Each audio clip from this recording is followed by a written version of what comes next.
déggal loolu oh kama masalul nun joomu ma woy anta misba woy bulu fadil fatma nabi imamul mursalin nabi kala du'a la kasatul khulum min al khaybi wa min ali adama lasma wala ay waay lasma wax leen lasma ay waay lam tazal wax leen lam tazal lam tazal xatimi nabi imaamul mursalina borom bareeru or ba ca Medina jërë ngeen jëfati tey ñu dikkati waxati ngeen déggati ñu delloo ci bum ca mboy mboy ga ba mu taq répété xam Zik FM Zik fi la ñu ànd ak TDK mi nga xam ne moo ñu dil déodorant lay gën na ci suñuy poqataan dañ cey am 2 ans ne xetuk déodorant xetuk parfum waaye noonu leen ci ànd ak na Célélak bi nga xam ne gën na ci xale yi am 6 ba 8 mois lagga leen ko jëndi vitamines ya bëri na maanaam ferñeente yi ngir suñu doom njaboot mën a dund gu neex bëccëgu tey noonu lañ ci ànd ak Jolof Chicken mi nga xam ni wër na daj na Sénégal ba kenn ku nekk mën a dem déguster suñuy saveur ci xeeti ginaar jën yi ñu saaf ba ci crevette danañ ko faram-fàcce ak yi ñu war a ibbi Gambie suba incha allahu taala waaye bëccëgu tey noonu lañ ci ànd ak buurug boisson yi mu di boisson king nga xam ne am na 8 parfum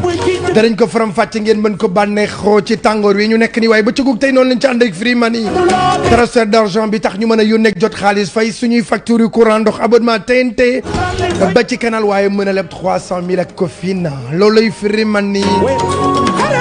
ay ca Zik FM Zik fi lañ doora ci 12-14 heures ànd cag l'animateur des 4 points cardinaux ki toj poloñ at tugeer tubaab ragal du ko wax maa ngi nii Cheikh Sarr la borom bëggal ki la bëgg ngir ki la bëgg nga bëgg ki la bañ ngir ki la bëgg ñu di bëggante la kuliyal fii ci Zik FM Sen TV salaamaaleykum téléspectateur u Sen TV salaamaaleykum internet yi nga xam ne ñu ngi wétalikoo ci page officielle bu Sen TV waaye salaamaaleykum yéen auditeurs u Zik FM 89.7 le dit en wolof il faut célébrer tey rek dañu dajal ndaanaan kulli fadrin koo xam ne torfa kàlla sax la ci réew mi koo xam ne dañ koy tiitaroo ci réew mi waaye di ko tiitaroo ci bitim réew koo xam ne ndaw la waaye teewul am na jom ndax doon xale teew te am jom mu di Ilam la ñu dalal tey ci Zik Feeling Live ci Sen TV ak Zik FM Ilam salaamaaleykum. maaleykum salaam Cheikh maa ngi lay siyaar. di delloo siyaar Baye Fall. jaajëf. naka taw feexi. ñu ngi nii rek di sant di nuyu waa Ndakaaru xam nga di nuyu ñuy déglu ñëpp macha allah. jaajëf. mais Ilam mbaa xam nga ni réew mi des fois dañ leen namm goo xam ni dañuy bëgg sax dootu la ci réew mi nga toog ci réew mi mais des fois yow Ilam li ngay génn dafa bëri trop ah. moo tax damay dugg di génn rek mais réew maa ko gën a namm xam nga moo tax du ma fi gëj. waaw du ma gëj si réew mi ndax source bi base bi inspiration bi lépp Sénégal la. lépp Sénégal la. waaw donc tey bi ñu affiche bi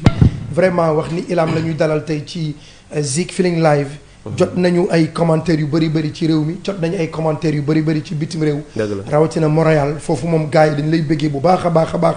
donc ñu bàyyi la nga nuyu téléspectateurs yi ak internet yi ak auditeurs u Zik FM ñu daal di dugg nag ci show bi. jaajëf maa ngi nuyu ñëpp ñuy déglu. di nuyu xam nga sama papa sama yaay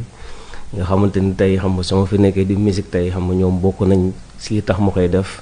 xam nga di nuyu ñu may déglu ñëpp xam nga di nuyu sama. musiciens yi xam nga di nuyu ñuy déglu si àdduna bi yëpp xam nga plaisir la aussi jajoog yow xam nga parce que moi aussi je t'écoute beaucoup yaa may wéttalu sama nekkee Montréal donc tey mbégte la ma jàkkaarloog yow war a waxtaan carrière ak yooyu noonu xam nga jaajëf kon ñaari cofeel la yu daje ndax ñun tey booy lim say fans ñu def numéro 1 ñu yor carte bi di séddale rawatina nag téléspectateurs ak auditeurs yi nga xam ne wax fa dëgg yàlla bëgg nañ la trop ñu wax ñi nekk ci page officielle bu Sen TV ñu gën a partagé gën a commenté te it nag bàyyi seen i numéro téléphone na waxtu nekk mën nañu ànd ak suñuy partenaire mën leen bégal page officielle bu Zik FM tamit mën ngeen fa dem seetaan li nga xam ne moo di live bi ndax waa Zik FM bu ñu demee ñoom ba 13h pile dañuy daal di dagg dem journal mais ñun dañuy continuer ci page officielle bu Sen TV ak bu Zik FM dañuy continuer tamit en direct ci Sen TV Ilam dañuy jël benn son bi nga xam ne mi suusi mu nekk way boo xam ni parce que ñu bëri ci lañ la découvrir moom la ñuy ubbee bàyyi la nga way ci yee corde vocale yi. su ko waa ñu defee dem dugg na ci show loolu danañu neex. mi souci. mi souci. yes.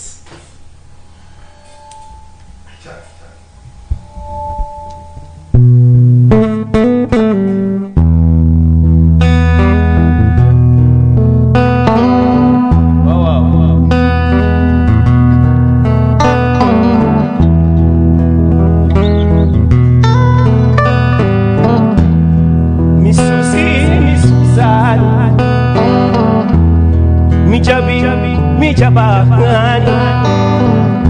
sadanya nyago Allah isodo kulala kulana nene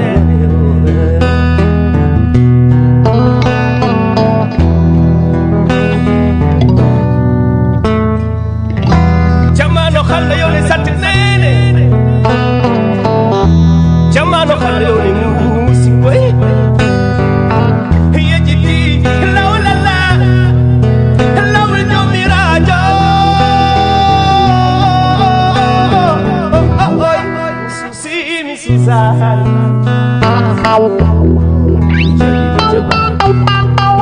Samba, samba.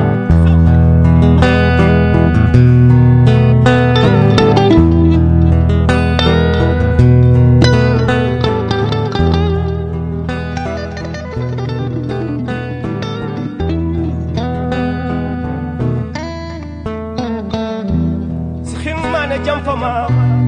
ya tomar tuimara kalwarno aduna wogasi sada nyago Allah sadukhul hiya khul jama do khanda yoni satti koy ni musikoy be yejiti lawal Allah lawal jomi rajo lawal Allah lawal jomi rajo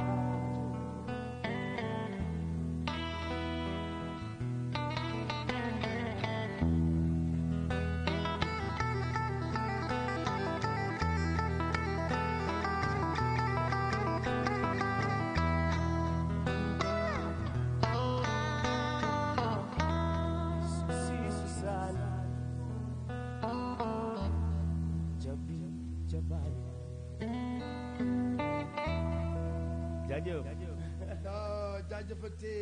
Mr Ilam tey jii gis ngeen mooy suñu gan ci Zik Feeling Live ñu fas yéene dund ay notes yoo xam ni benn bu ci nekk buñ ci dégloo danañu yee ci lu bëree bëri léegi li ñuy def rek mooy que ni dañuy fàttali quelques sponsors yi nga xam ni ànd nañu ñoom ci bëccëgu tey su ko defee ñu daal di dugg nag ci waxtaan wi carrément gars yi découvrir kan mooy Ilam ah ñu ngi ànd ak TDK mi nga xam ne moo ñu indil déodorant yi gën mu di déodorant like nekk na déodorant yoo xamante ni si muy góor di jigéen dañ ci gis sa bopp man ngeen ko dem jëndi TDK foofu ca ruxul iskat maanaam ca Sandaga man ngeen jënd jaay mbaa ngeen jënd jëfandikoo loolu it man ngeen ko am ci li nga xam ni moom moo di TDK muy déodorant like tàngoor yu ñu nekk nag day gën ñun góor ñi ak jigéen ñi toirfakàlla ñuy xeeñ neex dina partie intime xam nga toirfakàlla poxataan dafa nekk lu sensible te loolu mën na caa gën toirfakàlla waxoon naa leen ko démb léeg-léeg nga bokk ak nit 48 tata mbaa kinglom mu defoon ci mbay defoon doo ci mbay toirfakàlla doo bëgg lu mu wàccee ko bàyyi mbay mi ngi noonu kon da leen ko jëndi di ko jëfandikoo rawatina ci tàngoor bi rawatina tamit ci salle sport yi salle sport yi ma ko fàtte salle sport yi léeg-léeg nga gis benn waajur xale day altéro ba ni këng mais bu la rombee ba def nii da ngay seen kopp ndax des fois gars yi te la ñu rombalaa xet bu bëri doole ngeen baal ma ci wax ci looloo am noonee la ñu ànd ak Nestlé Cerelac mi nga xam ni xale yi am 6 mois jàpp 8 mois ñoo koy jëfandikoo donc mu nekk Nestlé Cerelac boo xam ni bëri nay vitamine am na vitamine A am na vitamine B am na vitamine B1 am na calcium am na zinc am na oméga 3 xale bi soo koy jox dana dëgëral ya xam yokku ko kattan waaye tamit lii di xelam dana gën di yan yi te xale bi du la sonal ci ay jooy yu bëri ndax léeg-léeg bébé yi sant càmm soo jëy bu ñu xiifee dañuy jooy loolu ci war mu ñuy jëfandikoo Nestlé Cerelac bi nga xam ni gën na defaree nañ ko à base de blé defaree nañ ko tamit à base de fruits defaree nañ ko à base de miel maanaam lem suñu ndaw yi dox ci gox ak goxaan yi bu ngeen ci dem jënd ci ñaar ñu offrir leen benn ndax ci promo la ñu toll kon nag leen jënd ko ci marché yi grande surface yi boutique yi fu ngeen dem da ngeen koy am Ilam. waaw Cheikh. turu Ilam fan la jógee. waaw ilam tur la bi nga xam te ni turu Haalpulaar la ilam mooy mën xam nga ndeysaan pël dafa bëgg bay bëgg jur donc ilam ndox la bi nga xamante ni ndoxum ngëneel la ndoxum bànneex maam ilam su tawee te ilam dugul pël yi dañu kontaan te xam nga mënoo dund sans ndox te xam nga mais sama tur dëgg Karim la mais ilam laa jël comme sama turu artiste tu vois mu doon tur boo xamante ni xam nga tur bu ma jig la aussi tur bu gaa yi bëgg la mais lan lay tekki carrément parce que boo nee bu nawet jotee bu ko sàmmkat bi amul bu ko baykat bi amul du kontaan suñ ko mënee mooy bàq wala waaw mooy l'eau d'espoir tu vois ndoxum bànneex ndoxum xam nga ndoxum naataange mooy ilam ok ndoxum naataange bu ilam waaw kon maanaam yow da nga tuddee sa bopp naataange non possible la rek xam nga parfois moom da si bàngam surnom xam nga te sama tour dafa xaw a diis pour ma koy def si wàllu musique xam nga parce que je viens dans une famille nga xam te ni famille Haalpulaar la xam nga famille Taal la donc xam nga famille te man rek maa si wooye donc pour respecter leen moo tax ma jël turu ilam bi daal waaw yow xam nga ni sa maam Cheikh Mor Fouti Tall kooku sampu keroog l'islam fii ci réew mi macha allah moo njëkk sampu l'islam ci réew mi liggéey ci liggéey bu am solo waaye xare ci doxee tamit dox yi bi ñu ko yàlla bëggee ak ni ko yeneen ci bëggee war di tijaan tey jii képp ku fi tijaan maam Cheikh Mor Fouti Tall mooy sa sëriñ tey moo feeñal sëriñ Bamba koo koy feeñal maam Seydi Hadj Malick koo koy feeñal Seydina Limaamul Mahdi kon Seydi Tall bi ngi lay màggal non bi wax la ilam rek Cheikh ilam bàyyi ilam bi rek donc ilam bi ngi juddoo fan la juddoo ci réew mi ngi juddoo Fuuta bi ngi juddoo waaw man maa ngi juddoo Géejawaay laa juddoo fa laa yaroo fa laa màggee xam nga fa laa commencé si musique xam nga tey ku ne banlieue rek wax hip hop maa ngi commencé def hip hop je me rappelle à l'époque man ak Job sa Brain ñoo bokkoon groupe xam nga Job sa Brain xam nga parce que on était très influencé par des groupes comme Daara J P-Froy xam nga donc affaire fa la dooree xam nga par la suite laa dem conservatoire musique jàng musique parce que nit ki lépp lay def rek donc si da nga ko war a xaw a gëstu tuuti waaw fa la commencé quoi am njàng da ciy baax yes mais laata ngay dugg carrément ci musique am na beneen métier boo xam ne yaa ngi ci doon yëngu soit di jël daal di jaay wala boog nekk mécanicien menuisier nga nekk tapissier wala boog nga nekk apprenti car rapide am nga loo nekkoon laata waaw xam nga avant man dama doon j'aimais beaucoup faire sérigraphie def naa sérigraphie peintre mais par la suite xam nga musique dafa bëri doole xam nga musique bi daal moo dominé xam nga par la suite nag si laa dem xam nga jàng musique mun naa ne sama vie yëpp depuis l'âge de 12 ans xam nga 16 ans lépp si j'ai passé toute ma vie à apprendre la musique tu vois. mais bi nga ci dugg amoon ci woon benn jiixi jaaxa ak say waajur ak fi nga bokk. waaw comme ñëpp début bi xam nga rek xam nga Sénégal la plupart sonné artiste nga c'est mal vu waaw tu vois parce que ñoom dañoo jàpp ni wàllum art du métier daal mais loolu suñ koy def c'est juste que dañoo bëgg seen doom am métier bu gën loolu. xam nga mais tey je peux dire que mes parents ils sont fiers mais le début c'était pas facile xam nga paa bi la doon xam nga rek bañ mais xam nga rek yaay comme dafa jege doom sama yaay moom ma njëkk a jëndal guitare xam nga donc waaw loolu fort la. sa yaay moo la njëkk a jëndal guitare. xanaa bi xaalis bi commencé dugg la paa bi ne. nante nga nag. elam waaw bi wecc bi commencé dugg. mu ne ma nii moo ji paa bi ne elam tu as raison. waaw mu ne ma kon noonu. va santé. an wat musique tan. yow maa ngi koy nuyu mu doon nag paa bu baax paa bi nga xam te ne ñëpp la yilif. ñëpp la bàyyoo xam nga mu doon paa boo xam te ne référence si man. mu maa ngi koy nuyu yàlla na jàmmam yàgg xam nga yàlla na ko fi yàlla bàyyi moom ñaar yëpp. ñaata nga ko njëkk jox kii suukaru koor. suukaru koor. ñaata. non paa bi ba ma ko joxee dafa bëgg nag man xaw ma ñaata dama tëb rek jox ko yaa ma gën a xam waaw mais kontaan na mu ne ma dama looyi. ci musique bi la jógee. waaw si musique bi la jógee donc voilà c'est ça aussi maa ngi ñaanal artistes yëpp parce que c'est pas évident et c'est pas facile. parce que musique dafa doon loo xamante ni lu xaw a yéeme la. xam nga dafa laaj patience aussi. c'est vrai ak créativité beaucoup de patience même am vision. soo ko amee rek léegi li ñuy wax lu waaye topp rek xam nga mu topp loola quoi donc c'est ça. c'était pas facile nag mais nice. mi ngi noonu ñu ngi nuyu bu baax a baax Nicolas Mokhtar ñu koy bëggee. waaw sama doomu ndey boobu maa ngi koy siyaar. ñu koy bëggee ñu ngi ñuy suivre borom RTS. ñu koy bëggee bu baax a baax. mais ñu ngi kontaan tamit ci Samba. le frère de Queen Biz. moom it ñu ngi suivre Samba maa ngi koy siyaar. mi ngi lay ñoom maa ngi nuyu ñëpp ñoom jeu xam nga ay Samba ci tamit sama guitariste bu ñaawul bi xam nga. bàcc Sambaay bàcc xam nga moom nag déggul la bu baax day takkale xam nga. ñii ak ñoo dégg wolof boo leen doon Samba na nga def. mais dañu gis ne da nga xaw focaliser wu lool ci musique folk jazz loolu la ñu gis nga gën ci focaliser wu quoi ba ci album bi nga mujj génne loolu la ñu gis. waaw xam nga folk ak jazz lépp fii lañ ko fekk. parce que tey quand on parle de musique africaine Sénégal am na si empreinte bu rafet. xam nga tey nga jël tey ay groupes yi nga xam te ne ay comme Misaal. comme Baobab comme Trekunda musique yooyu laa doon gën a déglu nag ba may nekk xale. et que ñooñu musique boobu rek laay jéem a tamit wone parce que tamit je suis trop urbain xam nga man musique bu mag yi daal ñoo ma xaw a dugg daal. xam nga donc loolu waaw xam nga. you know donc pour wane tamit beneen xar kanamu musique sénégalais loolu la si am solo. xam nga donc tey loolu tamit moo ma permettre tey ba may jouer ay festival yu mag si àdduna bi xam nga. te xam nga tey Sénégal dafa am richesse artistique bu riche boo xamante ni tey ñiy woy war nañ si gën a mën a puiser. pour di ko mën a wane si bitim réew. Sénégal suñu réew dañ koy màggal gis naa ci album bi nga xam ne moom nga mujjee génne. nga rendre hommage. Sénégalais yëpp donc waa réew mi yëpp di leen bëggee xam nga Ilam damay wax ne Sénégal balaa ngay xam ne xaayu Sénégal nga tiim réew mi ba génn ko. boo génnee réew mi dund beneen réew. gis seen i culture comme ni ko gars yi waxee gis seen i culture gis nañuy dundee gis ni nit ñi ne ñuy toññantee nga xam ne Sénégal benn réew boobu. social living. waaw xam nga social living bi waaw. question ba ma koy bind nag mooy 30 moo amoon quoi xam nga rek. nees bi affaire yooyu noonu xam nga man namu sareet yi ceeb yi super yi xam nga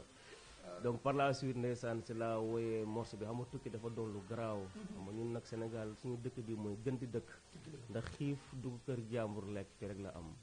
yi gis nit xamoo ko mu nuyu la fii rek la am donc ñun dañoo am loo xamante ni tey damay wax Sénégal dëkkale bi nga xamante ni tey xam nga kilifa yëpp fii lañ ne xam nga donc lépp a ngi fi wallaay xam nga donc loolu ma inspiré ma bind wooy bi xam nga di si wooy tamit ndaanaan yi nga xamante ne tey ñoo ma berse maa ngi naan si Baobab groupe Baobab laay wax ma ne Baobab misaal na groupe misaal ma ne ceddo groupe ceddo seede ma nga di coon am na jaaga waaw xaar mbay ma jaaga ma ne Souleymane Faye e sa diggu doole xam nga donc loolu la quoi pour wane emblématique yi ñu am Serigne Touba Baye Niass xam nga di wax ni gars yi nañu gën a tey gën a fonk suñu dëkk bi gën a am civisme xam nga gën a am civisme gën a am you know parce que dëkk bi ñu am dëkk gën a ko mais balaa nga koy xam fu nga génn nag xam nga you know loolu laa wax te di ñaanal yàlla ñëpp génn pour mën a xam mais est-ce que mën nañu toj le mot civisme pour nit ñi mën a xam lan mooy exactement civisme mooy lan civisme mooy maanaam jox sa bopp cër ba pare su joxee sa bopp cër ñëpp ngay jox cër xam nga ñoo toog man leen Sénégal pauvreul mais jikko yi ñoo xaw a dëgg naa dëkk pauvre tuuti xam nga te na gars yi gën a def éducation de base ci xale yi parce que da ngay romb gis gars yi di sànni seen muusi ci tali bi te ku si dëkk woon doo ko def mbedd bi mbeddum buur la waaye mbedd bi tamit sa mbedd la donc na gars yi xam nga prudence aussi ci tali bi su ma duggee ci oto yi damay tiit gis borom scooter yi xam nga you know da gars yi def ndànk def dal def tekk xam nga gën a teey you know am civisme respecté mag gone respecté mag respecté gone xam nga waaw loolu mooy doxal réew daal parce que d'habitude damay wax ne diamant ci réew pétrole ci réew or ci réew taxul am réew développé dëgg la mais réew li koy développé mooy jukko yu rafet waaw si te ñun des fois problème yooyu la ñu am problème mu jukko la ñu am éducation de base dëgg la imagine ñu dem ba nekk ci mel réew moo xam ni président de la république bi dem ba créer lii di terre muy daw yow amoo benn xalaat lu dul daw j'étais choqué di sulli ay fil j'étais choqué nga dem ba ci réew moo xam ni bu ñu naanee suñu café ba pare sànni suñu poti pot yi suñu singom sànni boo ñëwee ci canalisation yi nga xam ne moom la ñu bàyyi ci dëkk bi yow mi nga xam ne ci feeraay ngay dox da ngay dem ibbi benn kibéer yóbbu dem jaay billaay yow nga ne ci réew moomu nekk ci réew moo xam ni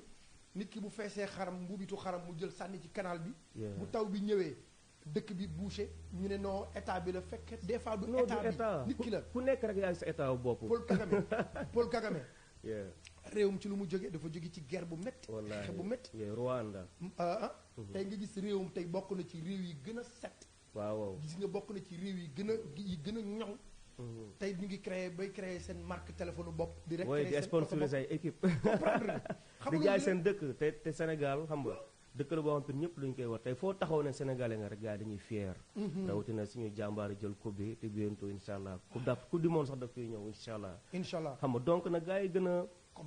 comportement parce que bitim réew xam na la ñuy rawee set civisme ak set xam nga set mooy defar réew na gars yi bàyyi boolete ñuy sànni si mbedd nii xam nga da ngay dem plage gis si plage bi ay plastique te loolu noonu warut te képp ku si tukki woon doo ko def li ngay loolu def si maanaam loolu def si beneen réew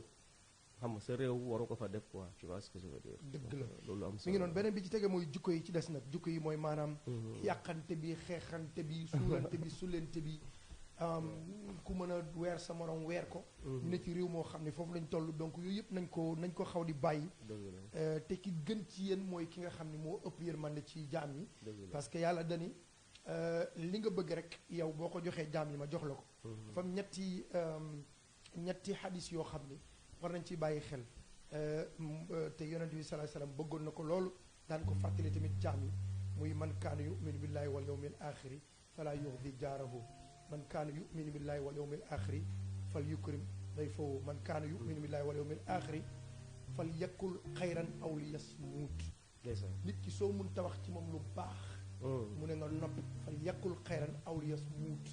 beneen bi ci tege mooy ki gën ci yéen mooy ki nga xam ne li gën ci moom da koy jox jàmm donc yooyu danañ ci bàyyi xel bu baax a baax a baax ay mbir la yoo xam ne am solo soo des fois dundinu nit ki koy créé dëgg la sa dund bu sell rek yaa koy créé ayca Ilam la ñu am ci Zik FM ci Sen TV waa Zik FM ñoom instant bi ñu ngi journal mais mën ngeen ñu continuer di ñu seetaan ci page officielle bu Sen TV mën ngeen ñu continuer di ñu seetaan ci page officielle bu Zik FM mën ngeen continuer di ñu seetaan en direct ci Sen TV Ilam boo ma yóbbu ci ban morceau nga may yóbbu. dama la yóbbu benn morceau bu ñu naan laaram bu ma def ak sama papa bu ñu naan El Hadji Baba Maal doon tamit sama papa bu baax. s'est déplacé de Sénégal ba Montréal pour ñu def benn son donc maa ngi koy nuyu xam nga donc koo xam te ni moo rafetal aar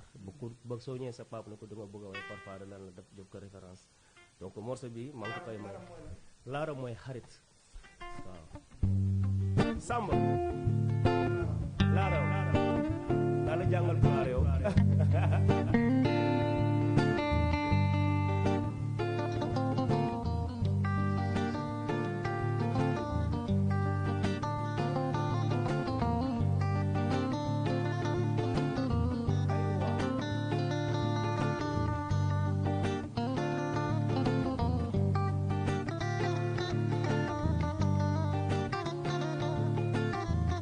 Hayo laram ko woni hayo laram ko nanda hayo laram ko woni hayo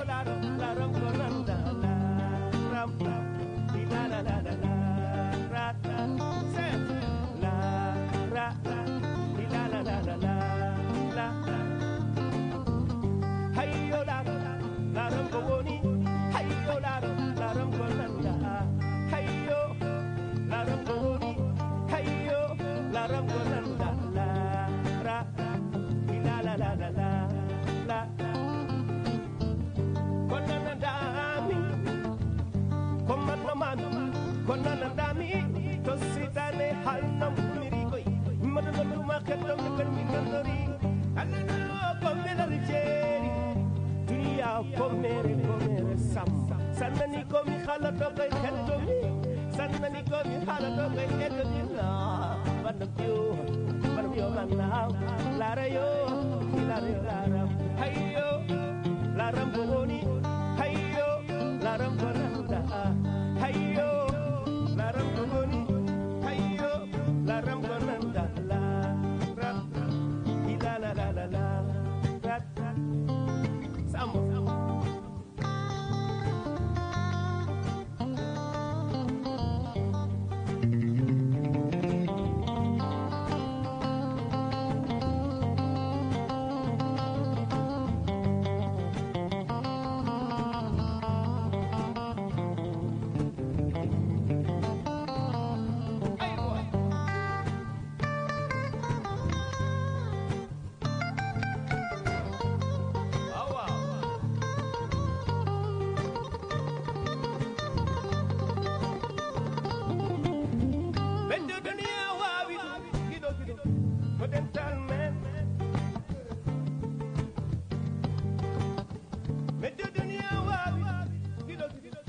ko dentana addu jungo manda hajungam go gidam garanjade addu jungo bi tuma jungo tataka jungo siasa addu jungo bi tuma jungo tataka jungo sunji addu jungo bi tuma jungo tataka jungo di kharan addu jungo bi tuma jungo tataka jungo kini addu jungo mi tuma jungo gidam addu jungo mi tuma jungo adama addu jungo mi tuma jungo Suleiman addu jungo mi tuma jungo sola rap rap la ra ra da da da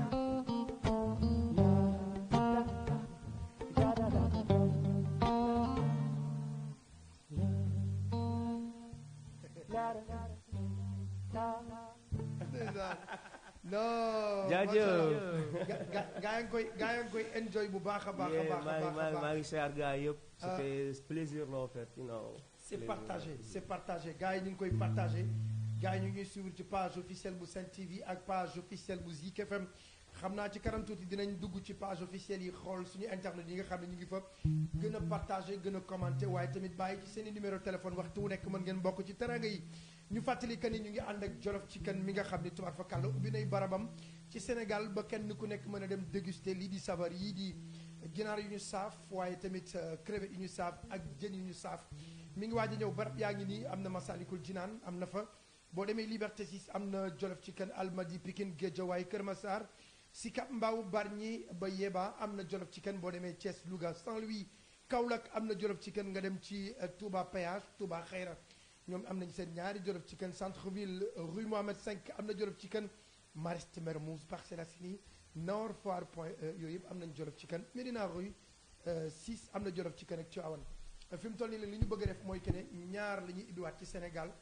bi nekk Rufisque dañ koy ubbi waaye tamit dañuy ubbi Jolof Chicken foofu ca Thiès mu am ñaari Jolof Chicken comme ni ko Touba amee mais suba ci aljuma ji ci la ñuy ubbi Jolof Chicken yi ñu war a ubbi Gambie ndax Jolof Chicken léegi nekkatul moomeelu Sénégal naam ab Sénégalais ko créé ay Sénégalais di ci liggéey waaye nag dañ ko bëgg décentraliser mu dem Gambie Mauritanie Côte d'Ivoire Guinée-Bissau Équatorial fu nekk Afrique mu daj ko su ko defee foo dem da ngay fekk Jolof Chicken li ma ci gën a neex mooy Jolof Chicken réew muñ ko mën a samp naam ab sénégalais ko moo ko moom waaye doomi réew maa ci liggéey gis nga loolu am solo la dire que gis gars yi dañuy defee innovation de taille la am Amérique ñu indi ko fii gën ko jëmmal ñu bañ a envoyé ñu bañ a envoyé lépp ñu bañ a envoyé kenn parce que tey xam nga Sénégal te dafay neex parce que gars yi tukki woon ñu ngi ñëwaat pour investir seen réew donc loolu dama koy rafetlu vraiment xam nga loolu lu baax la ku nekk su ko defee rek jarul ñuy dem jaagaani feneen ndax lépp a ngi fi lépp ngi fi ma léebu ci ne richesse su réew du alal ju bëri du lenn waaye richesse su réew mooy ndaw ña am liggéey waaye richesse su réew bokk na ci ñu juddoo ci réew ma màggee ci réew mi am ay société ci réew ma waaye li leen di dooleel mooy waa réew mi di leen di consommer su ko defee alal ji mën a des ci réew mi kon li ñu moom nañ ko fonk comme ni ñu fonkee barki démb Gana Gueye support ko noonu lañ ko war a supporter suñu doomi réew yi am ay société fii ci réew mi noonee la ñu ànd ak Free Money mu nekk transfert d'argent boo xam ni mën nga ci yónnee jot xaalis fay ci say facture courant ndox abonnement TNT ba ci canal am na carte bancaire bi tax foo mën a tukki da ngay moom sa alal waaye tamit plus de 210 pays foo ci dem da ngay yónnee jot xaalis mën a retirer sa xaalis nu mu la neexee la ca tege ba gën caa neex mooy Free Money dafa def lu yees mooy di leble xaalis plus de 300 000 francs CFA bu fekkee am nga Free Money da ngay dugg nga tàppe dièse 150 étoiles 7 nga def dièse ba touche appel su boobaa dugg nga nag ci portail bi di lebal ma ak Cofina mën nga caa leb 300 000 francs CFA loolu nag Free Money moo ñu ko indil kon nag leen gaaw ngeen abonné Ilam la ñu dalal tey ci Zik Feeling Live xaaral ñu nuyu suñu internet yi nga xam ne ñu ngi ci page officielle yi ma dem ci bu Sen TV ñu nuyu internet yi fa nekk ñu ngi nuyu bu baax a baax a baax Aliloulaye Ba ñu ngi nuyu Ngone Diop ñu ngi nuyu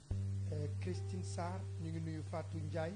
ñu ngi nuyu tamit bu baax a baax Rama Cissé Abdou Sow OGT ñu ngi lay nuyu bu baax a baax ci page officielle bu Sen TV ñu dem ci page officielle bu Zik FM ñu nuyu tamit internet yi nga xam ne ñu ngi ñuy wëccali foofu ci page officielle bu seen bu Zik FM. Mariama Sata ñu ngi lay nuyu bu baax a baax El Hadji Babou William ñu ngi lay nuyu Mourtada Sow ñu ngi nuyu tamit bu baax a baax Nogoy Samb Mame Diarra Bandiaye ñu ngi lay nuyu di nuyu bu baax a baax Nogoy Samb ñu ngi nuyu internet yi nga xam ne ñu ngi ci page officielle bu Zik FM. Ilam dañu gis ne li gën a jafe moom la loolu suñu borom defal nga décroché di mën di bokk ci festival yi gën a mag yan festival nga def ak festival yooyu lan la apporter ci sa carrière musicale. waaw festival yi moo def bëri na trop. ak ci yenn réew. waaw sama premier festival bu ma njëkk a def je l'ai fait en Chine. Chine. waaw. ba nga demee xanaa langue chinoise nga doon woyee wala. ni hao. loolu la ñu donc jusque ni j'ai fait beaucoup de festivals beaucoup de festivals waaye lu gën a rafet li ma gën a neex si festival yu may def mooy su ma demee sama làkk laay làkk. su ma demee wolof laay làkk ak pulaar xam nga wane sama culture comme li may wax rek tey Sénégal dafa am culture bu riche boo xamante ni tey honneur la si man ak fierté. dem yëkkati drapeau Sénégal si ay festival yu gën a mag comme festival de jazz festival de francophonie xam nga ni maa ngi war a dem Australie maa ngi war a dem Belgique et que lépp rek xam nga dem yëkkati sama drapeau banlieue parce que Guédiawaye la juddoo xam nga pour wane ne tout est possible àddina gëm-gëm la rek ak liggéey xam nga donc j'ai fait pas mal de festivals j'ai gagné pas mal de prix yu ma waa Canada décerné un peu partout. Comme yan genre prix. Ouais, j'étais Révélation Radio Canada. Révélation Radio Canada, j'ai pris le coup de cœur du public. Cool. Donc récemment, juste avant may ñëw, j'ai pris jox ñu benn prix de flacon comme quelqu'un qui représente le Sénégal et le Canada partout. Donc xam nga ñoo ngi si quoi ñoo ngi koy takkale daal xam nga. espoir baa ngi ñëw parce que man benn bëgg-bëgg rek la am. ñu ne Grammy Award bi ñu jógee fii jëm Sénégal. wala boog distinction bi gën a mag ci musique jox nañ ko benn sénégalais. loolu man mën boo na am xoolee tout le temps ci loolu laay liggéey. loolu mën na ne. man damay bëgg di focaliser wu ci loolu. parce que bu fekkente ni si musique bi dañ ko bëgg a tëgg ci Sénégal di way noonu di way ay sa wujju bàjjan di way sa wujju sa jabaru papa la liggéey loolu bu ñu ko def musique bi fii lay yem. mais musique bi il faut ñu koy génnee comme ni Ilam def. génn dem ci festival yi gën a mag mais soo demee nga wane sa culture. wane sa culture nag bokk na ci habillement bi. xam nga taxaw ci festival ba sol costume. jàkkaarloo tubaab ça dépend rek parce que li gën a am solo mooy identité. yow da ngay dem ci festival yi sol ay costume. non. ay caay nga war a may. ay caay ay mbaam ay jamput may ay njaxas yu baax. yooyu mooy tax. nga am nooy desee ci xelu nit ñi ak ci xolu nit ñi. parce que bu fekkee da ngaa sol costume ñëw taxaw. di way dañu naan oh non kii xam naa noir américain la surtout boo dee dégg boo dee làkk olof. olof dafa xaw laal ak anglais. canadien bi dana non kii noir américain la boo demee mi ngi jógee New Jersey wala mi ngi jógee Atlanta. mais soo ñëwee taxaw dal di dooleel sa coutume. sol tengaade comme ni ko Baaba Maal def ba imposé boppam. ba ay Island Record ak ñoom si yooyu di ko. mais léegi gars yi solo duñ tengaade de léegi gars yi ay pion la ñuy maye xam nga. ah dëgg yow bu doon yow moom talent bi nekk ci yow dama lay conseillé xoolal talent bi nekk ci yow dama lay conseillé même bu fekkee war nga dem festival te amoo kenn ku la ko mën a dox woo ma rek ni ma Cheikh dama am festival sàngam damaa bëgg yow habillé ma. mais habillé ma. ma dugg ci couturier yi. boole maag sa tailleur yi. styliste yi ñëwal la loo xam ne boo taxawee. avec plaisir si ouvert de collaborer avec tous les stylistes. waaw tu vois parce que tey xam nga woy dafa ànd ak image dafa ànd ak habillement. donc man honneur la si man may tourner un peu partout dans le monde di sol yére bi nga xamante ni bàyyi made in Sénégal lay doon. donc c'est ça mais aussi tamit y a pas mal de artistes yi nga xamante ni tamit ñoo ngi def ay festival. xam nga donc talent bi moo ngi fi Sénégal y a des très bons jeunes talents yi fi nekk quoi di leen ñaanal ñu gën a liggéey xam nga. pour équipe bu cool xam nga que tout est possible. yaa ngi ci ñaata album. instant bi maa ngi si 3 albums. 3 albums. waaw maa ngi fii soo gisee ma ñëw Sénégal genre j'étais là en résidence artistique. xam nga moo tax damay ñëw avec mes musiciens. là je prépare un double album inchallah aussi je travaille cet album avec Yeye Faye. xam nga ñoo ngi job quoi instant bi maa ngi waajal daal yeneen album inchallah album bi nee na bii laa mujjee génnee en. bi moo gagné meilleur album de l'année au Canada aussi maa ngi ko génnee 2020 maa ngi ko génnee en pleine pandémie. donc c'est ça nee na. album bii moo gagné meilleur album de l'année foofu ci World Canada. Music waaye ak Canada waaye. donc man damay bëgg man daal man dama lay sagoo daal macha allah. dama lay sagoo parce que man ça fait plaisir. man Ilan man dama bëgg Sénégal mbëggeel goo xam ni c'est ça. dama bëgg Sénégal mbëggeel goo xam ni su ma gisee kuy dooleel Sénégal ci yeneen i réew dëgg la man dama lay fonk yes c'est-à-dire que am naa ci yow cofeel macha allah. mais cofeel gi ma am ci yow dafa gën a yokk ndax dooleel bi nga dooleel Sénégal ci réew yi nga nekk donc lii moom dama bëgg sénégalais yëpp def ko seen moomeel album bii nañ ko jënd ba nga xam ne dañu naan album bi kat ginnaaw ba mu nekkee meilleur album wala boobu meilleur album ca Canada yes. am na ci disque d'or kan la ñu ne Ilam la tudd lan la sénégalais la yeah. loolu sac la boo xam ne damaa bëgg ñu tiitaru ci Ça fait album bi nag dama bëgg nga wax ñu nan la ñu mën a def lu am album bi album bu riche gi Oui, l'album c'est disponible sur plateforme yëpp ah. J'ai apporté des copies physiques. mais c'est pas nombreux mais gars yi mën nañu ko streaming partout. waaw di wax gars yi nañu ko déglu xam nga album boo xamante ne la. c'est un album de histoire en fait parce que man lépp lu ma woy rek sama histoire la. donc maa ngi invité gars yi xam nga ñu déglu album bi am na musique bu nekk quoi xam nga mën nañu ko enjoy xam nga mélomane yi xam nga. donc c'est ça maa ngi bàyyi gars yi gën ko apprécier. ayca kon ñu déglu album bi yeah. titre album bi mais déglu tamit premier titre bi mooy Néné. Néné.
Mbaye Dieye Faye bu daan wax naan conteneur u ngaa ko beneen naan téema ko gënal tuwaar fa kàll dafa nekk ay son yoo xam ni boo dee macaat si boppu jën doo ko dégg ay son la yoo xam ni tuwaar fa kàll dafay dundal ça fait vivre Iram franchement ñun moom jàppal ni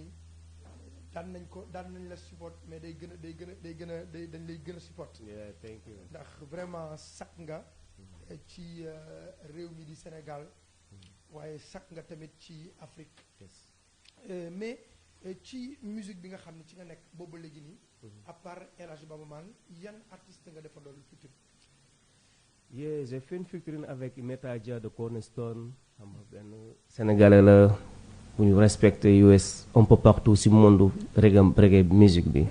On a fait un morceau qui s'appelle Justice et après bëgg naa nga teg ko. Justice waaw mi ngi ci album bi. Yeah, j'ai fait une featuring, j'ai fait une coécriture avec As The Best. xam nga benn morceau bu tudd Alhamis. xam nga donc c'est ça ak Baba Maal xam nga you know donc. J'ai fait pas mal de collaborations aussi un peu internationales avec d'autres artistes. Parce que musique partage la li may wax rek musique partage ak émotion xam nga donc c'est ça. son boobu nga def ak As The Best muy alxames. Oui. man son boobu dama koy déglu. mu nekk lu garaaw. xaw ma ndax bàyyi ngeen xel ci loolu ngeen def. alxames. son bu doy waar la. Yes. xaral ma xool ko ñu ñam ko tuuti parce que moom laay wax temps yi musique bi dafa am ay boy yu karaaw yu jóg yoo xam ne bu ngeen deful ndànk yéen mag ñi bu ngeen deful ndànk yéen mag ñi di ngeen li booy daan wax di ngeen naani kaan yi. ay boy Ilam As The Best Obre Daman ay boy Seydina Ndiaye. yéen a ngi gisante foofu Montréal. yee Seydina maa ngi koy nuyu yee sama xarit la. yéen a ngi gisante Montréal yee ñoo ngi gisante. ku baax ku mën a woy ku ñàkk ki ñaan xam nga ku sama grand la mais namu naa ko nag. comme ngeen gisee. waaw gëj ñoo gisee xam nga mais maa ngi koy siyaar. waaw ndeysaan ku baax koo xam ni boo nee bu yëgee ne ab sénégalais nee na cëpp. day daw liggéey. yee Seydina. moo woy maçon yi moom moo woy maçon yi. mais temps yi maa ngi gis mu génne benn son boo xam ne mi ngi cartonné muy Jama. Diamond yaay sama Diamond. son bu garaaw la mais yow ak As The Best seen son bi alxames. dafa garaaw nañ ko déglu. alors tuuti ñu déglu alxames parce que man des fois damay bëgg su ma invité artiste bu ñu toogee ñu yaatal ko parce que musique damay wax musique kenn du ko bokk dañ koy bokk. te gis naa yéen ndaw yi teel a jóg yéen a ngi bokk musique bi.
walaay ndeysaan kullu nafsin saa'iqatul mawti kullu man alayhaa faanin wa yabqaa mais sa digganteeg As The Best son bi Ilam nu mu leen dikkee son bi da ngeen ko wayandoo benn studio wala à distance ngeen ko liggéey.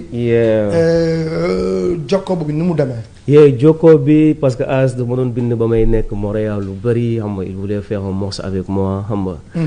par la suite par hasard ma ñëw Sénégal c'était période confinement bi la woon. xam nga parce que moom ak fi mu dëkk ak sama goro ñoo takkaloo kër. donc ba ma xamee ne maa ngi fa après il est venu on l'a fait naturellement parce que featuring kenn du ko forcer ça vient naturellement. donc ndeysaan si la ma tegalee son bi xam nga expliqué ma idées yi xam nga c'était vraiment cool xam nga après il m'a expliqué une histoire bi ka daal ak xaritam xam te ni moom moo doon gérer seen comptabilité après ça m'a beaucoup touché xam nga comme lu ñuy wax rek xam nga you know après si lañ bindee woy bi parce que am na ñu bëri ñoo xam te ni tey si dañoo jël gaal gi des fois xam nga donc c'est ça c'était émouvant ba ñu koy def c'était vraiment émouvant xam nga mu doon xale bu yaru nag ku am yar ku am dal kuy déglu aussi xam nga ko am vision koo xam te ni bëgg naa ñëpp support ko ñëpp jàppale ko parce que c'est l'avenir honnêtement ku positif di ko ñaanal xam nga yàlla gën koo kii ba ñuy daje maagum say festival lu gën a mag te day nekk incha allah donc collaboration bi noonu la ñëwee quoi donc en tout cas yéen daal li ma leen mën a xamal daal ay espoir ngeen bu leen ko mës a fowee jegeente leen liggéeyandoo leen indil ñu fii ay disque d'or indil ñu fii ay Grammy Award parce que am nañu yaakaar boobu ci yéen ndax vraiment ay jantal booy ngeen parce que mënul ngeen opté dugg ci leneen comme ni ko seeni morom yi defee mais li ngeen opté mooy musique te gis nañ tamit ni ngeen ci dugalee professionnalisme tey ku ci mel ne As The Best booy wax ak moom ngay waxtaan ak moom comme ni nga wax As The Best booy wax ak moom te daan tekk di la déglu soo waxee ba pare muy doog a tontu loolu moo lay wan ni nit ko am vision la comme ni nga mel yow it donc associé leen ngeen liggéeyandoo bu baax a baax ñu ngi nuyu suñu xarit yi nga xam ne ñu ngi ñuy seetaanee fu nekk ci àdduna rawatina Aïda Socé suñu benn jigéen la bu nekkee ba Gambia instant bi moom ñuy suivre ci foofu ca Gambie ñu ngi nuyu waa Gambie yëpp di leen bëggee di nuyu suñu benn jigéen bu tudd tubaab ñu ngi koy nuyu di nuyu ñoom policeman ca Gambie ñu ngi nuyu bu baax a baax tamit Aboubacrine Diawara Gambie ñu ngi leen di kontaane bu baax a baax di leen shout out di leen wax ni suba incha allah ci la ñuy ubbi Jolof ci kën yu Gambie yi donc ñu ngi invité suñu xarit yi fa nekk yëpp ñoom Lady Thilel Sarr ñu leen di invité ci ubbi ñuy ubbi Jolof ci kën yi foofu ca Gambie Nestlé Cerelac wax nañ leen ni nekk na Cerelac boo xam ne gën na ci suñuy doom lu ci mel na vitamines yu bëri am na ko am na oméga 3 am na vitamine A am na vitamine C am na B1 am na zinc am na calcium jëndal leen ko suñu doom ñu mën ci bànneexu tamit ngeen am prudence yéen ñi nga xam ne jëndal ngeen ko seeni doom di ko jëfandikoo da leen xool ñi koy jox xale yi parce que léegi da ngay gis kuy jox xale Cerelac naan ko benn kuddu yow ñaari kuddu man su boobaa Ilam loolu dafa bëri ci réew mi yaa daan nga ko def xam naa wóor na yàlla danaa ko def moo tax ay ree jàpp ma quoi baax na si xale baax na si mag waaw di dugg di sàcc meewu sarak yi mais lan nga nu mën a nettali loo xam ne dund nga ko taw booy soog xalaatee da ngay ree ba sonn réal lu reetaanu la di sàcc meew ñu jàpp la non xam nga yàlla boo ko teg nañ naan non man lekkuma non affaire bu garaaw taas fii non jour waxuma lekkuma ko en fait dafa am sama benn sœur dafa am doom léegi moom amee doom ñu bindal ko fer mooy feeru poudre yi xam dafa mel ni Nesquik tu vois waaw booy yaa ngi wax lu garaaw man daal xam nga ma ñëw xam nga coob xam nga sàcc lekk coob ma jékki-jékki gaayeen billaay Ilam lan la man leen si di boobu léegi chocolat sax mënu ma ko lekk Cheikh Sarr si laa bañee sax man bañ ndékki man ndax soog you know donc loolu année doolu maam su ma koy xalaat ay ree damay jàpp man sama benn doom baay la daloon ko xarit maag moom papa maag sama papa ñoo bokk papa Youssou Sarr sama doom baay la mais dafa sikk sama maam dafa teg soowum xam nga soowum tépp nip mooy soo xam ne dafay way ba am ci kaw sama maam teg soow mi Youssou naan soow mi ba soow mi jeex xam nga po damay bañ publicité mooy po yu ndaw yooyu nga xam ne boo ko naanee soow rek yow da ngay nelaw waaw léegi Youssou bi mu déggee ñuy laajte ku naan soow mi mu daw xam fan la làqatu mooy duus bi ñuy sangoo mu tëdd fa xam nga duus day sedd man nelaw yàlla mu doon douche village yi ñu defaree banni ñu doon nag douche yooyu la nag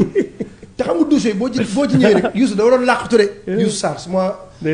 magee na ma ay 1 mois la ma magee mu ñëw rek wéeru nii quoi ci miir bi rek te soo yooyu da lay déquinceloo. Billaay. sa waa ji ne kërëb nelaw. man loolu ma doon si kii bi. ñu naan ku naan xeer soow bi di ci wax ba ay 17 heures maa ngi noonu xam nit ñi dañuy dem di sagu ci douche bi ñëw fekk sa waa ci douche bi rek ki ko njëkkee da ko yee rek yus jóg ko naanu ma soow bi de ñu ne ko yow saa yow bët yi xool ko coy ñu génnee ko rek téye ko ni nag wala téye ni nag ci ginnaaw daal ñu naan maam ki naan soow baa ngi nii mu ko li bët yi donc yooyu ay affaire la yoo xam ni da nga koy dund mbaa nga dundandoo ko sa frère dafay nekk loo xam ne dalay marqué trop ci sa enfance. mais kañ la ñuy xaar Ilam parce que folk bi blues bi yooyu yëpp neex na. mais doo lañ la xaar ci benn genre son boo xam ne day toq sa ngalame. waaw am benn mbalax mu sew mu ci nekk. pourtant sama album am na benn morceau bu mbalaxee bu baax pas mbalaxee tu vois c'est juste c'est un mélange tu vois. ñu bëri ñoo ngi ma see xaar mais écoute. ça va venir mais avec sama façon. mais pourtant mën nañu ko may léegi nii. lu toq si ngalame. non dina ñëw mais ñoo ngi si album may préparé ak Yeye. am na benn morceau boo xam ne nañ ko def typiquement pour public sénégalais bi. parce que gars yi dañ naan mu tax ngay def blues lu tax ngay def rock mais ñoom xamuñu loolu yëpp. base bi c'est Afrique c'est Sénégal et que les gens ils pensent que la musique africaine en général dafa tribal. mais Afrique y a des musiques douceurs Afrique c'est contemporain et que Afrique boobu laa jéem a représenter di ko wane un peu partout dans le monde mais incha allah yow sax laa bëgg nga bindal la benn wayu genre yooyu ma waaw ay ñëwal parce que nur nga ko aaya nag si yooyu quoi ma teq biskit jalax ko mu daanu bog sa julli jooy mën na ko aje ko wawi leen suukar balaa buroo ñu tàndar baja man suma di awul dana am ko si doom rongat man yooyu lay def ma teq biskit jalax ko mu daanu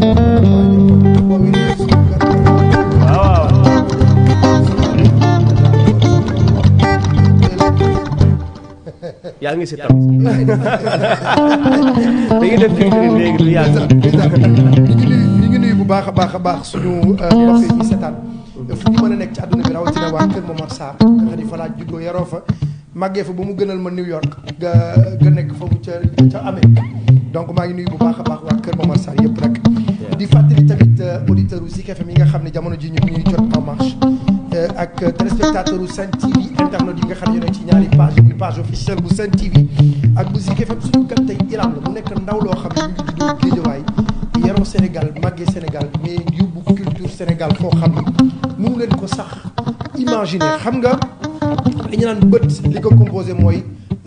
per bu ñuul bi ci biir ak xef bi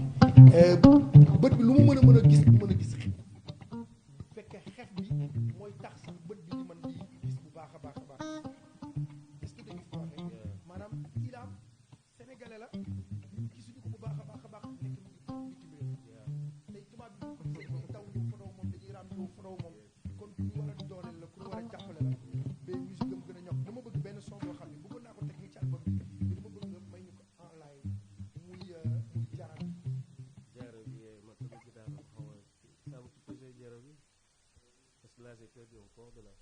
nii d'abord mais ko gars yi laay mais looloo tax tamakat yi di yor ñaari tama buy ma sam jam bi dëggal waay non c'est bon sept tama lay waa gis nga là j'ai pété encore de là léegi mais waa jare bi waaw mën nga ñu ko may laay waaw jare bi mbala bëgg xam nga bëgg 1 2 3 4 5 6 7 8 waaw xaar mu may la bëgg ñu la xale bi waaye da nga cee tàmm benn tur Collé non là tu sais pourquoi j'ai pris Collé j'ai fait Collé Ardo Collé Ardo parce que moi quand j'écris comme un rappeur dama ne Collé bëggoon na Ardo là j'ai fait clin d'œil à Collé Ardo Sow tu vois waaw mais Collé bi nag waaw xam nga du li nga ko foog bul ma jaxase gars yi. parce que damaa dégg Collé ma yaakaar ni est-ce que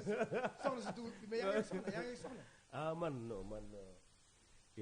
xam nga amoon naa soxna mais xam nga you know. xam nga d'accord ci groupe Cheikh Anta nga bokk. non groupe Maribataire yow ci groupe kii nga bokk groupe Cheikh Anta ko yërëm xam nga des fois dundu célibataire daa metti moom dundu kañaaya lépp lay da ngay sant mais xam nga parfois artiste xam nga baa ñuy nëbbatu rek yow tu poses des questions là. non c'est que damaa gis commentaire yi ci page officielle bu Sen TV ak Zik FM ma gis xale yi di commenter naan pourtant moom lii beau gosse la. ay xaaral ma laajal leen question bi ngeen bëgg a dégg mi ngi noonu donc mi ngi noonu. mais nag am nga droit takk ba ñeent ça dépend yow rek yaay xool. waa Sénégal am naa droit takk ba ñeent nag. Sénégal loolu day dox Sénégal mais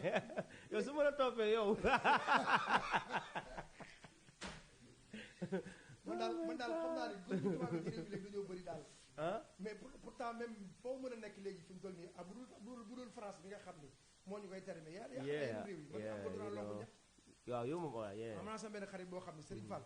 moom ñaari soxna italien la yoroon awa ñaareel italien. waaw maa la wax di ay loo. kooku ndaanaan la. di jox ki ñaari fan jox ki ñaari fan. di Italie. ma ne ko doom def ba loo xam ne sa benn maam su ko def ci Italie ñaari soxna la yoroon. kenn ki Alexandro kenn ki Alexandra. bu kii ay altine talaata kii ay nu mu tuddati àllarba ak alxamis. yooyu di toj kooku il est croisé. mais lan mooy projet yi instant bii nii Ilam. projet yi mooy projet yi xam nga projet yi parce que projet moom fi indi saa yi moo ñëwee wala xool sama famille. et que chaque album que je fais je viens ici je suis en résidence artistique damay ñëw tëju xam nga boo samay musiciens des fois je viens avec mes musiciens pour créer quoi parce que j'aime beaucoup l'ambiance du Sénégal xam nga naaj bi fii plage yi tout ça ça m'inspire donc en ce moment je suis en pleine résidence avec Samba qui est là une très grand guitariste son père c'est Lobi Traoré tu vois qui de Mali xam nga loo doon mu dëgg waaw gis nga donc xam nga moom nekk sama xarit bi nga xamante ni vraiment fu ma ko woowee day ñëw pamam da doon kora no waaw da doon kora guitare xam nga you know donc projet loolu la album là je prépare une tournée en Belgique comme ñu may seet en Belgique je vais venir dans des gros festivals à Havre j'ai là-bas 7 dates après par la suite biir Belgique quoi waaye 7 dates yi fan la ci Belgique comme ça booy dem Belgique yow booy dem Belgique rek ma koy teel a wax yow fooy dem teel ma wax rek am naa njaatige yoo xamante ni si dinañ donc Belgique boo dee dem Belgique dama lay boole Ousmane Fall Jordan daa lay booleel booleel ak Billy Scoulafia xam nga Billy Scoulafia Billy moom mi ngi Belgique. moo ngi Belgique. après ça Belgique su ma ko jigéen. moom Namur la nekk. Namur. mi ngi Namur man war naa jouer Havre. ça c'est dans les Wallons. mais tout ñu may suivre mën nañu ma après suivre si internet si Facebook bi. c'est juste Ilam musique. par la suite su ma ko jigéen septembre bi j'ai 8 dates 9 dates. mën naa la boole ak Cheikh Anta mi moom bu nekk technicien bi jëf affaire yi yam nga par la suite war naa dem Australie. xam nga war naa dem Australie pour juste le but c'est juste représenter sama musique représenter Sénégal. xam nga parce que comme li ñuy wax rek parce que nous on a un héritage bi ñu suñu kilifa yi bàyyil comme ay Baba Maal comme ay Youssou Ndour Ismaïla Lo xam nga Wasis Diop xam nga donc tey yàlla tey su defee tamit bu may bokk ak ay scène ay Salif Keita des artistes yi nga xamante ni ils ont bercé vraiment mon enfance xam nga donc loolu honneur la en fait tu vois donc musique continuité la ak mission tu vois li gën a sedd sama xol su ma gisee sa vidéo ci festival yi ma gis dañuy bind Ilam Sénégal turu Sénégal bi ci suuf rek man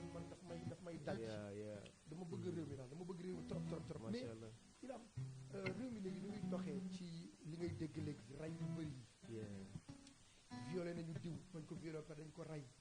ngay jékki-jékki dégg politiciens yi ña ngay xeex fii ña ngay xuloo fii loolu ngay dégg léeg-léeg ci sa réew ba pare ñu bëri xam la te nga fësal sénégalité bi nga doon tan la lay def ma metti ça fait mal quoi gis ay l'autre jour j'ai vu ñuy sàcc xale quoi xam nga mettez benn aigle buy non buy sillonné xam nga ça fait mal parce que ñun Sénégalu njëkk bu mooy Sénégalu sutura Sénégalu dal Sénégalu nite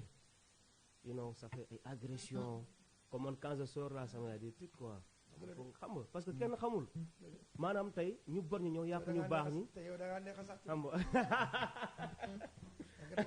da ngaa neex a sàcc juste pour dire que da ngay génn sa kër sax mais mais da ngay génn parce que da ngay tiit quoi da ngay tiit parce que tey ñu bon ñi ñoo yàq ñu baax ñi mais ñu baax ñi ñoo ngi baax ba tey juste pour wax gars yi nañuy def xaalis jarul yenn yi succès jarul yenn yi lu waay am you know tey ki créé lii Apple bi Steve Jobs la tudd anamu làkku na du alal rek du alal mënul faj lépp alal gàcce rek lay faj ak yooyu ay xam nga loo soxla yenn xam nga ay détails la donc na gars yi gën a gëmaat yàlla xam nga parce que ñun am nañu référence Serigne Touba da ngay ñëw ñenal Sénégal Serigne Touba El Hadji Malick maam li maam ñu daam lañu fi bàyyi dañ fi bàyyi maanu dal ak nit ki lépp loo am rek maanaam nga doylu dafa am solo doylu mais je vois que gars yi dañoo yàkkamti quoi. politique Sénégal yaa ngi koy suivre. bu baax a baax. noo ko gisee yeah c'est sensible mais you know na gars yi xam ne pouvoir sax day jeex parce que palais ba ñu bëri jaar nañ fa waaye palais ba moo ngi fa ba tey. dëgg la. you know na gars yi gën a gëstu askan wi lu am solo la parce que ñun chance bi ñu am Sénégal mooy y a que des jeunes ay xale rek la ñun macha allah. donc nag gars yi di dëggal li ñuy wax parce que tey neex na tey nga ñëw xam nga waaye naa def lii su ma foloo naa def lii mais après tu fous rien. donc nag gars yi gën a bàyyi xel askan bi parce que des fois honnêtement des fois ça fait mal dëkk bi neex na mais parfois tu vois des choses qui te choquent quoi nga xam te ni su indee sa gan sax da ngay rus quoi. ñun Kër Momar Sarr loolu la ñu daan def. am taw PS bu njëkk ba. xam nga ñëw Kër Momar Sarr dañ daan ñëw bu élection yi jubsee. ñu indi ay poto lamp tëral ko ci dëkk bi. daan na leen defal courant. ñu kontaan naan courant bi bu élection yi jàll dañuy xëy rek gis benn remorque bu ñëw gaare ne poto yi nañu war a yóbbu ci benn dëkk pour defaraat ko indil leen ko ñun dem nañ ba commencé bejjaaw ci la courant doo ko dugg ci dëkk bi donc politiciens yi kon parce que quand on parle de politique j'ai fait aussi un morceau qui s'appelle Justice bi nga xam te ni y avait un moment si dëkk bi dafa metti woon xam nga affaire de xeex yi fii gars yi jeunes yi révolté wu xam nga j'ai fait un morceau xam nga ma ne xam nga ngay gis jékki-jékki rek waaw ngay jékki-jékki am pouvoir tëj lu nit loolu ba léegi jeexut xam nga waaw yaa ko du man donc Justice j'aimerais ça qu'on l'écoute xam nga pour ça part de ëpp la doole tëj la parce que maa xam ku am pouvoir maa xam procureur mbala maa xam donc abus de pouvoir lay wax lu ma def génn ci waaw xam nga you know donc loolu dañ ñu koy may live wala waaw noonu nañ ko def nañ ko déglu. mais Ilam nag tey guitare gi kii na déconné na de. waaw guitare dafa déconné tey guitare gi. sa aaw bi. waaw yes sama aaw. yes. sa aaw bi déconné na de. yaakaar naa bii mooy Justice. yeah je l'ai fait avec Metaja.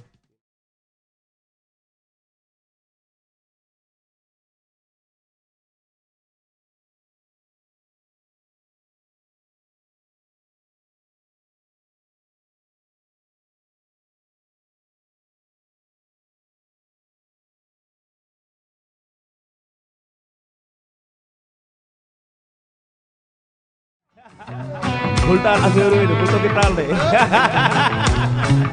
yow mii. dama ko bëgg a def jaaras safara. waaw gis nga. jaaras safara. gars yi de Selas yaay def fës. déedéet fii Mouhamed mooy def fës. en tout cas ni ngeen ko dooree neex na de. reggae bi de neex na moom.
ndeysaan seet naa ni way yu metti yi moom way yu metti yi lu ci ëpp reggae man yi lañ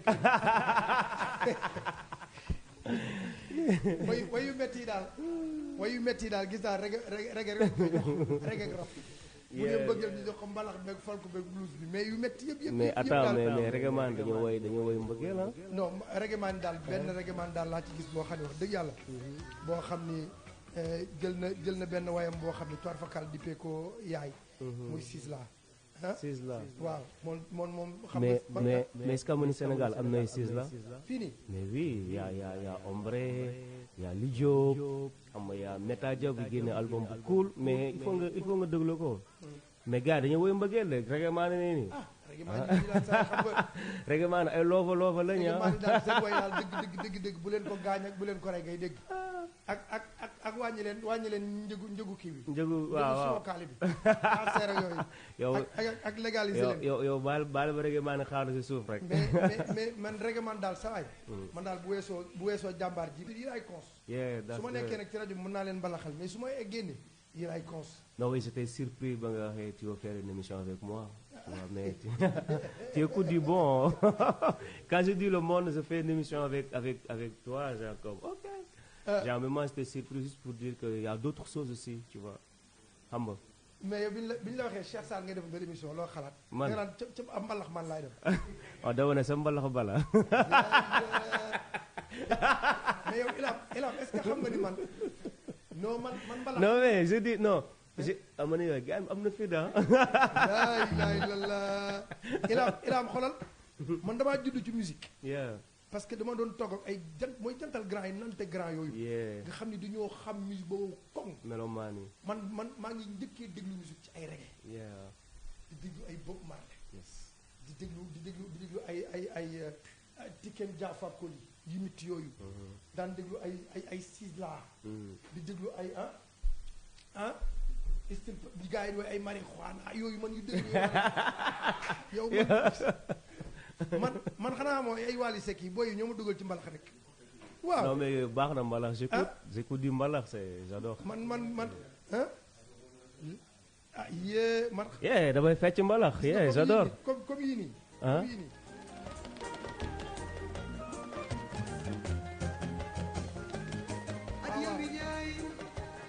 déggal li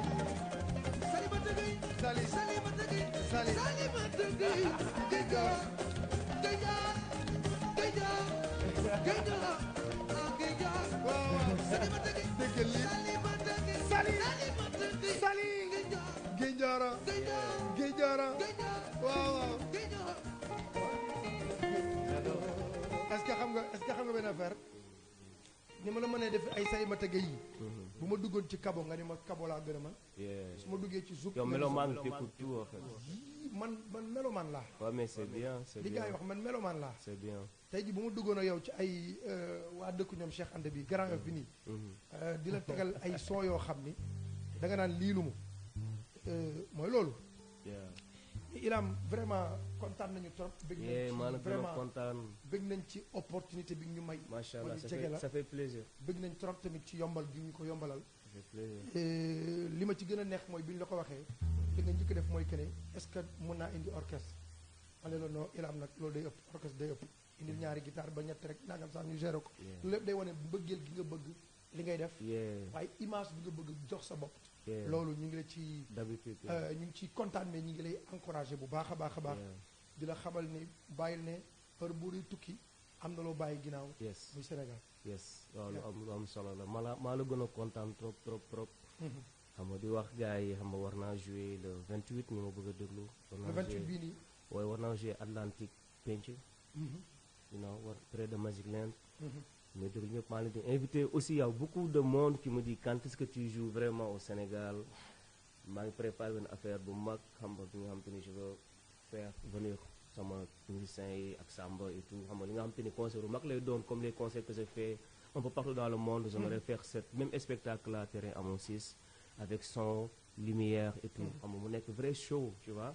donc c'est ça xam nga du nuyu ñuy déglu yëpp du nuyu sama papa sama yaay xam nga dañoo ñëw ñoom Zete Gilles Nicolas tamit bu yombal affaire bi di nuyu Samba di nuyu ñuy déglu ñëpp en fait tu vois di wax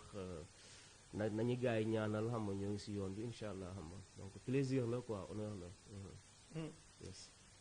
donc mi ngi noonu Ilam la ñu amoon mu nekkoon suñu gan ci Zik Feeling Live ñu ngi kontaan bu baax a baax ci techniciens yi nga xam ne ñoo liggéey bu am solo bi ngeen mën a am qualité vidéo yi gën a rafet waaye tamit ngeen am qualité son bi ngeen gën a bëgg ñu ngi kontaan ci Cheikh Anta Gueye mi nga xam ni tey mun naa ni mooy jàmbaaru émission bi mook Chimère Diop dañ ciy daw guddeeg bëccëg waaye di kontaan bu baax a baax tamit ci Bakary Barora ci son bi di kontaan ci maam Sidi di kontaan ci ñoom MD di kontaan ci ñoom Mara équipe technique bi yëpp fàttewuñu kenn ñu ngi kontaan bu baax a baax ci liggéey bu am solo bi nga xam ni. Nice great song. gars yi you know waaw great song bu nice you know. xam nga boo dee déglu musique ci reggae ni ngay mel. di nuyu gars yëpp Mbuupi Todos sama gars yi waa Saint-Louis xam nga jaajëf big up jaajëf. gars yi ñu ngi réclamé nag nee nañ balaa at bi ñëw faa nga dugg ñoom ci mbalax bi pur et dur loolu dana leen nekk. ñoo lay bàyyi ñu bind ko. jeex na dañ koy ñoo koy def boobu it lay doon nag. morceau bi ma bëggoon jox Pape Diouf dama ñaari morceau ñetti morceau. benn ma bëggoon jox Pape Diouf benn ma jox ko Waly benn ma jox ko Sidi Diop mais trois bi laa koy jox. loolu day toj. bul wari. loolu day toj bàkk lu rëy. pourtant nag xam nga ak maan nga wele. xam naa loolu laa bëgg a yee nag loolu laa bëgg a yee ñu ngi kontaan bu baax a baax ci sponsor yi ñu àndaloon lu ci mel ne TDK bi ñu indil déodorant like di kontaan ci Nestlé Cerelac waaye Jolof Chicken jërë ngeen jëf boisson bii di King ñu ngi kontaan bu baax a baax ci Firimani merci beaucoup Cheikh Sarr la woon comme que fes na mes na menteñ moo jaaxal ñëpp Cheikh Sarr ne na fes coow lay fi des ama wut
Jump.